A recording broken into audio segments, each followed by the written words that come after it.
Yeah, so I do paintings of figures. Piggers? Piggers. And Could you draw me a pigger, Sarah? A pigger on the water. May, how's that feel? Yeah. Have we got the kind of male vibe? Well, you've certainly got something, Adam. No. This is not easy. No, it isn't. I thought indoor bowls was going to be easy. It's not. Good morning, everyone, and welcome to another episode of A Day in the UK. And today we are in Sawbridgeworth, which is a town and civil parish in Hertfordshire, close to the border with Essex, and it's only about 4 miles or so away from Bishop Stortford, which is the last town that I visited. Now we're starting off in Pishiobury Park, which has got some history, let me tell you. So let's check it out. Okay, so I've had a bit of a fortuitous meeting here at the park with Mr. Bob Reed. You're part of a historic society, is that right? Well, we're the Friends of Pishiobury Park. Yes, so the park is, it's in the style of Capability Brown. Okay. An 18th century landscape park. Right, And so it's- Capability Brown was an 18th century, and his name, wasn't it Lancelot or Yeah, something? that's right, yeah. What yeah. an amazing name. He was landscape architect, basically. Right, gotcha. And he made a lot of the very auspicious parks all over the country. Yeah. And so everybody wanted a brown park, basically. It was the thing to have of the day. And so the owners of Pishiobury, 17-something, wanted a brown park. And if it's not his park, it's in the style of Capability Brown. My God, so he would have been so busy during the day. Wasn't he classed as England's greatest landscape gardener? Something like that. He was, yeah. So just chatting to Bob, and we've taken a bit of a walk, and he said this is typical of a brown landscape, isn't Yes, it? A yes, Capability that's right. Brown landscape. Tell me what you mean by that. Why is it typical, this part of a Capability Brown landscape? There's two things here. Yeah. First of all, in front of us here, there's the sweeping grassland, which he called a vale. Okay. And to our right here is one of the roundels that he would have had planted, which made people invite exploration. It made them want to go and look behind to see what was beyond the roundel. Oh, really? So a roundel is what? A round of trees. Oh, I see. A round plantation of trees. Fascinating.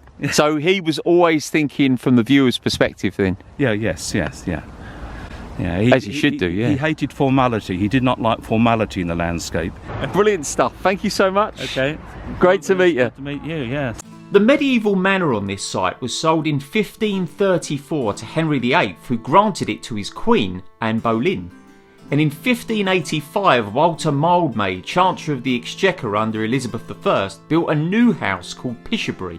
And by 1700, historian Sir Henry Chauncey described the estate as a very neat and fair pile of building for the manor house upon a rising ground in the vale near the River Stort. Pishiobury is now a public park, and its mansion, now under private ownership, stands on a finger of high ground overlooking the Serpentine Lake. Fantastic stuff. Okay, we are on to our next destination to see a local artist, a fantastic portrait artist. So I'll see you there. Okay, we have arrived. Sarah. Hi. Really great to meet you. Nice to meet you Adam. too.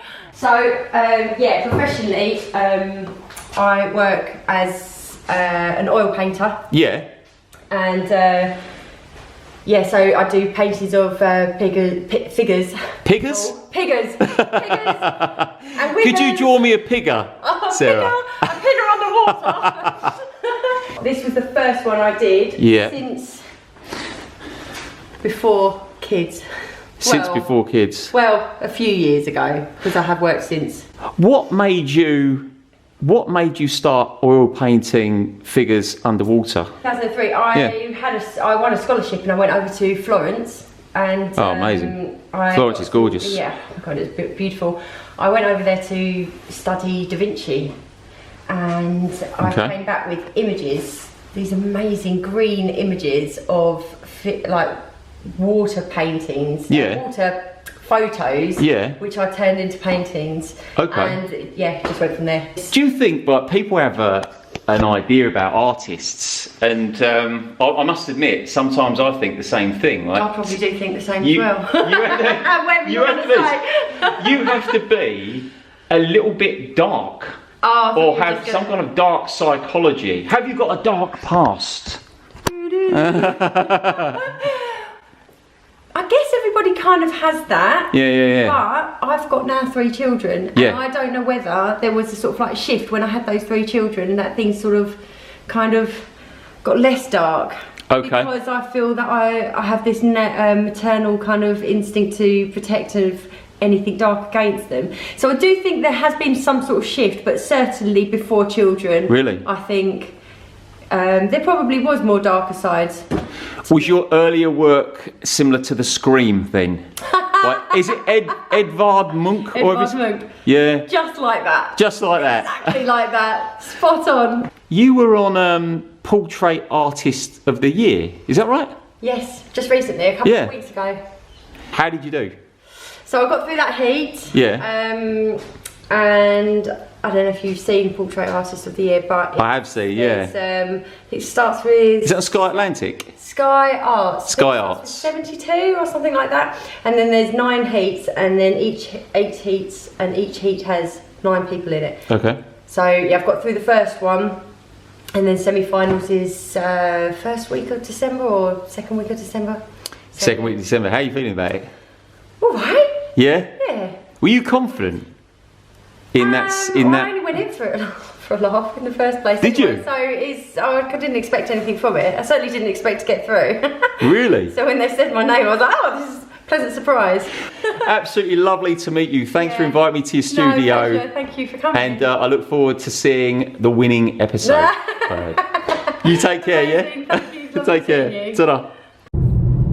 Right, I'm off to Sawbridgeworth town centre now, or as the locals like to call it, Sawbo. But whilst I'm travelling, I thought I'd talk to you a little bit about an important part of Sawbridgeworth's history, and that's a place called Rivers Nursery. Rivers Nursery dates back to 1725, when it was established by John Rivers, who came to Sawbridgeworth from Berkshire. Thomas Rivers took over the thriving family business in 1837, and he became one of the most respected pomologists of all time. He corresponded with Charles Darwin on botanical matters and worked closely with Robert Hogg, whose status in the fruit world is second to none. Thomas Rivers developed a plethora of horticultural techniques, was an early pioneer of fruit cultivation under glass, developed many rose and fruit varieties such as the conference pear, and helped restock the Californian orange industry. Unfortunately, the Thomas Rivers and Son Nursery declined through the 20th century and was sold at the end of the 1980s as it was no longer commercially viable due to the rise of supermarkets. If you fancy checking it out, the nursery can still be accessed through a number of public or permissive footpaths from Sawbridgeworth or High Wyck. Okie dokie, I'm in the town centre. It looks absolutely beautiful, very historic, you can tell by the buildings, but my first stop is to a hairdresser and we're going to find out why. Check it out. I'm the mayor of Sawbridgeworth. Greg is the mayor of Sawbridgeworth. Nice to meet you anyway, Greg. Nice to meet you, Adam. Very nice to meet you. But we're in a salon, so what's going on here? Well, this Are you is going to cut my salon. hair? I'll give you a trim. Yeah, certainly will. I've been here now for 44 years. Have you? And Right. it's a fantastic town to work in and to be in.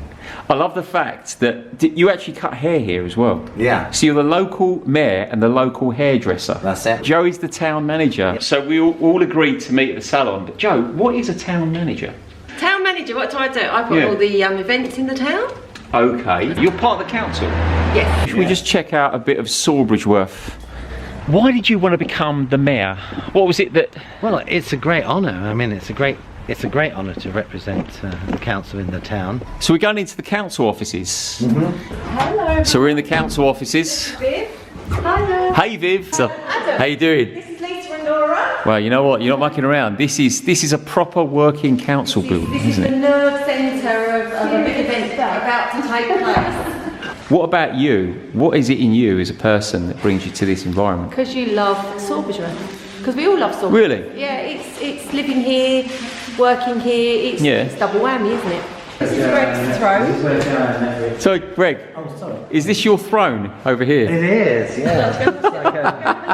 Here, you hold that. Let me get in there. Go on. It looks like a throne for a queen, doesn't it? There you go. A queen? Yeah. I was going to say a king. What do you reckon? There, how's that feel? Have we got the kind of male vibe? Well, you've certainly got something, Adam. I think. Let me interview you. What made you go in for this first, Adam? Get right in there. Yeah. This is exactly, oh Christ, this is what it's actually like, being interviewed. Yeah. And so far, I'm really fascinated with the people. There's a really nice community vibe in Sawbridgeworth, and that's really what I look for. Well, I think we're all fascinated by you too, Adam. Well, I like to think that there is a kind of a fascination about you, Greg. Yes, and definitely. The pose. That's it. Fantastic. Okay, so we've left the council offices to check out a ghostly story at the White Lion pub, which has got some history. The frontage is dated back to the year 1730. We have got here Tracy. Hello. Tell us about the paranormal activity here, Tracy. Once I went out into the back barn and in peripheral vision, I said, "Oh, what are you doing out here?" But there's nothing there but the old well. Is there a history of that then? Have you heard about entities haunting this pub? Yes, we've had a few people visit. And, what, paranormal investigators? Yes. Ghostbusters? You had the Ghostbusters coming? Yeah, in a way. So the manager who lived upstairs at the time, he had a lot of experiences. Such as? Oh, just, I don't know, shadows and things disappearing, things moving. So what did he do? Did he get someone in then to... Yes, he invited someone in who exorcised them, turned them out. He had an exorcism. It did change. Okay. The dog changed and everything calmed down afterwards. When you say the dog changed, how do you mean? Change its She was clothes? very nervy. She was a very nervy puppy. Because animals can pick up on that kind of stuff, can't they? Yeah, which was what was said. Always say good morning, always say good evening when I good night. Always be polite to ghosts and poltergeists. That's what you're saying, eh? Yeah, always. Tracy, you've been an absolute legend. Thanks for your stories. Thank you. Cheers, take care. Bye. Ta-da. Rightio, I've just left Joe and Greg at the pub, and now we're going to go on a little tour of historic Sawbridgeworth. Join me, let's do it. Prior to the Norman conquest of 1066, most of Sawbridgeworth was owned by the Saxon Asgar the Staller, the man responsible for the royal stables. He was one of the wealthiest and most powerful nobles in late Anglo-Saxon England. He escaped badly wounded from the Battle of Hastings in October 1066, then led the defence of London. By the time of the Norman conquest or soon after, Sawbridgeworth's rich farming land was fully developed for cultivation, as was possible at the time. It was the richest village community in the county. Many manors sprang from the original Domesday Book holding of the Mandeville family. This came to be called Salisbury Manor from the de Say family, who inherited it from the de Mandevilles in 1189. The many important people who held these manors built themselves houses with hunting parks around them. When they died, their tombs enriched the parish church, so that today St Mary's has one of the finest collections of monumental sculpture in the county. If you're interested in digging deeper into the ancient history of Sawbridgeworth, I've left links to some excellent books in the description, so take a look. Right, so we are opposite the Old Bell, one of the oldest inns in Sawbridgeworth, and known as the White Lion in 1719. So an interesting fact about this pub, there was a barn at the rear of this which was used for hemp spinning and rope making. It's been called the Old Bell since 1796. Unbelievable. Right, let's get on, shall we? Right, so now I'm going to take you around to Fair Green, which is a very significant part of Sawbridgeworth. Let's do it. So this is Fair Green. Now you come to a place like this and you drive past it or you walk past and you think it's just a green, but it's not just a green. This was granted by charter in 1447, I believe. And there's been a fair here ever since. And they still have that fair in May, apart from the last couple of years because of the big sea. There's a plaque on the wall that I've just seen, and it says, this plaque was erected by Sawbridgeworth Urban District Council to commemorate the transfer to the council of the manorial rights in the Fair Green, which rights are the subject of a charter granted by King Henry VI on the 13th of February 1448. There you go, 1448. This green was much larger back in those days, but listen to this colourful description by Mrs. E.M. Nui, right, who was born in 1880. Listen to this, right? She says, the Fair Green was where they held April Fair for 3 days. And in October, a smaller one. The first day of April Fair was a horse show. The horses were trotted from the top of Knight Street to be sold. The public house and shop was still there, and Mrs. Healy, a big fat woman, used to sit in the shop selling fish and sweets. Fish and sweets! Selling fish and sweets. I can't imagine that working, to be honest with you. What if the fish got into the sweets? Nah.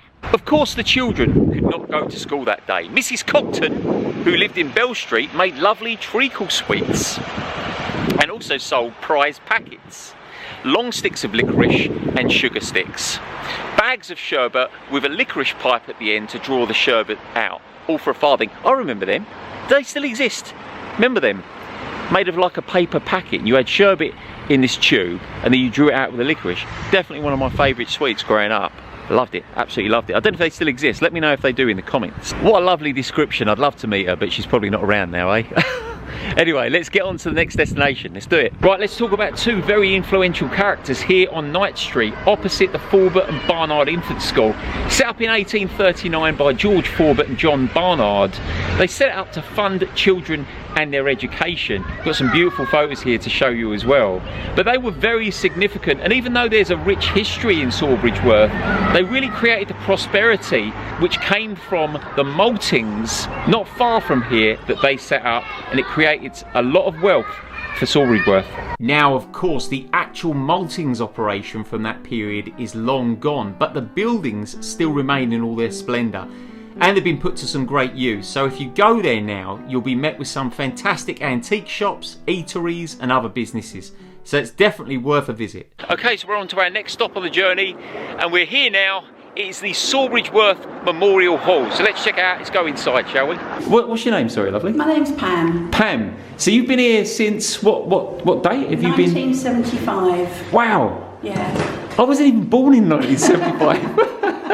I've been the trustee of this hall. Yeah. The trustees are now Peter and Tricia Lee. Yeah. And they have really upgraded it. They brought the cinema in, and they've really brought the community. All the young people come in now. Where Do it they? used to be just the old ones. And Yeah, that looks like a really old flag. So what's the significance of that then? that was from the airfield, because this memorial hall Yeah. was made up from the airfield after the Second World War. How do you mean? When it was being dismantled, Yeah. and the new hall was being put to use for the community, it had to be built. Okay. Be built. Okay. And when it was built, Yeah. this flooring and this building Yeah. took the airfield's bits and pieces and Okay. recycled it. So this is the recycled airfield? This is a recycled from the airfield. We've got Commander Marks, Commander Marks. Okay.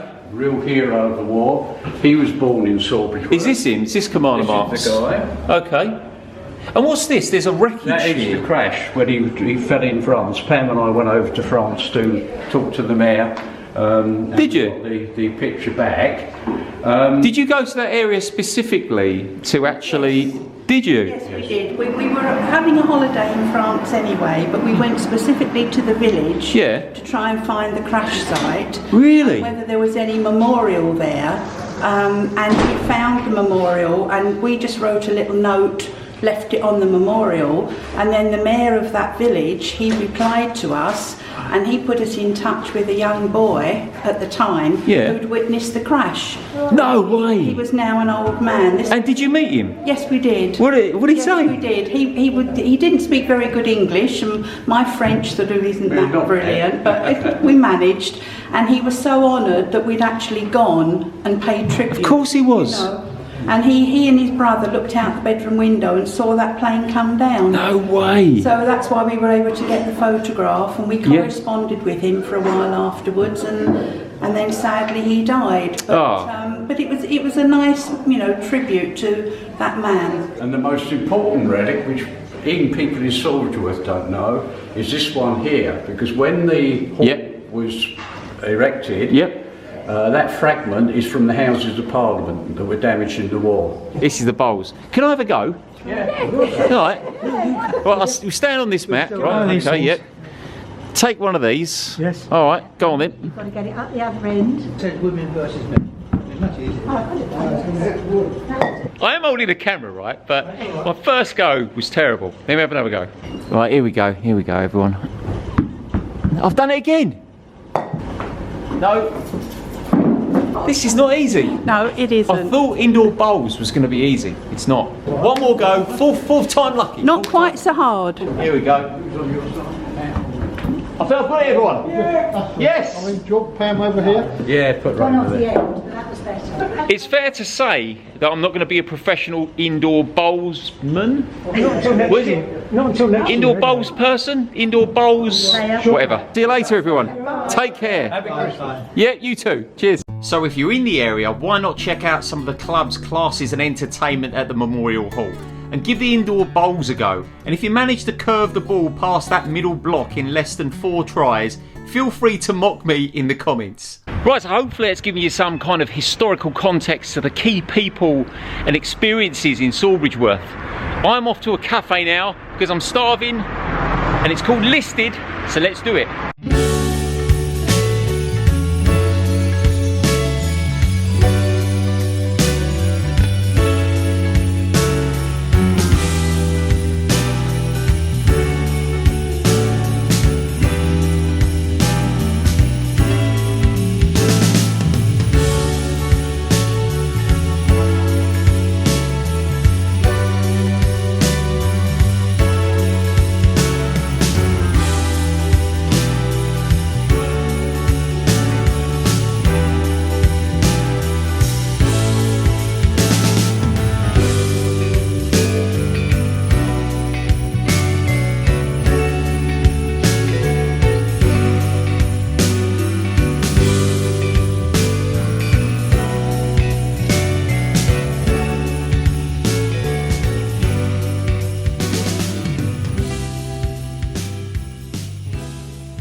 Oh, look at this. Hi. Hello. Hi. What's your name, lovely? I'm Tracy. Tracy, Adam, lovely to meet you. You're right. Yeah, good. So I've heard about mulled wine. You've got mulled wine here. We have got mulled wine on at the moment, yeah. Amazing. I'm thinking about like a Christmassy kind of lunch. What would you recommend?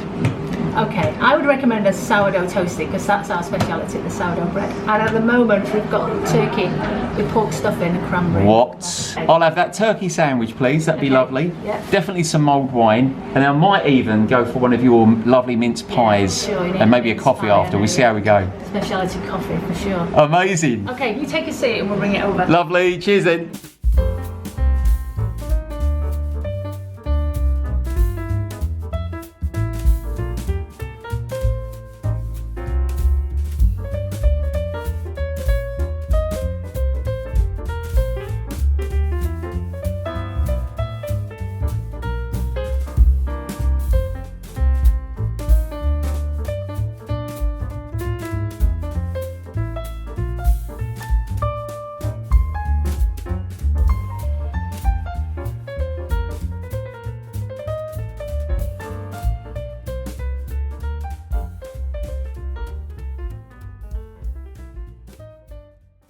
Right, the food has arrived. One mulled wine.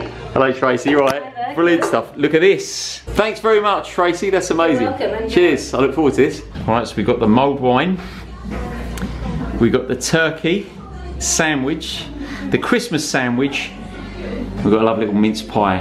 Right, I'm looking forward to this. Let's go for the turkey stuffing and cranberry toasty. Let's go for it. Okay. That is the complete Christmas sandwich. So you've got the turkey, which is lovely, lovely and tender. Then you've got the stuffing, and the stuffing complements the turkey so nicely. It's beautiful. Right, let's try this mulled wine, shall we? Oh yeah. You can taste the cinnamon. You can taste, I think it's like star anise. It's got a lovely, nice little slice of orange in there as well. I don't know if you can see that floating on the top. Right, it's mince pie time. I'm looking forward to this. Check this out, right? Cheers. The pastry is absolutely gorgeous. But what I really like is the mince. The mince isn't overpowering. Sometimes we have a mince pie, it's overpowering. It kind of takes away from the pastry. I am a pastry fan. I love my pastry. So it needs to work together. This definitely hits the mark. Really nice, really nice.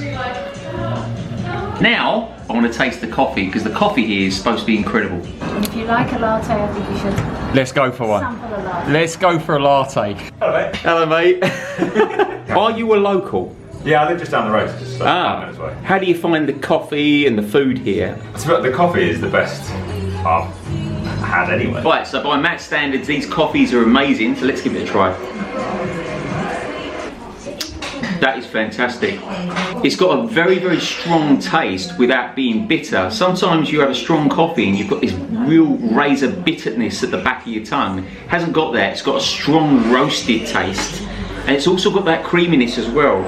Actually, it's one of the best lattes I've had in a long time. And it's very, very different. Really nice. I've got to approach the barista. Right? What's your name, lovely? My name's Catherine. Catherine, what is it about that coffee? And what is it? What coffee is it? It's a speciality coffee, done by Square Mile, and it's a blend of 2 different coffees. Okay. So it's a lightly roasted Costa Rican and a lightly roasted Guatemalan coffee, and it's a 50-50 profile. You made it exceptionally well, so it's all about how you make it as well. Baristas are really important. Thank you very much, I do appreciate it. I loved it. Thank you very much. You're welcome. Thank well done. you. Ladies, thanks so much. Love the coffee and the food. Fantastic. Have an amazing Christmas, yeah? Thank you. Take care. See you later. Bye. Bye. Bye. Oh, that was absolutely lush. What a fantastic cafe, proper Christmassy as well. So that brings our trip to Sawbridgeworth to an end. And what really stands out about Sawbridgeworth is the sense and strength of community here.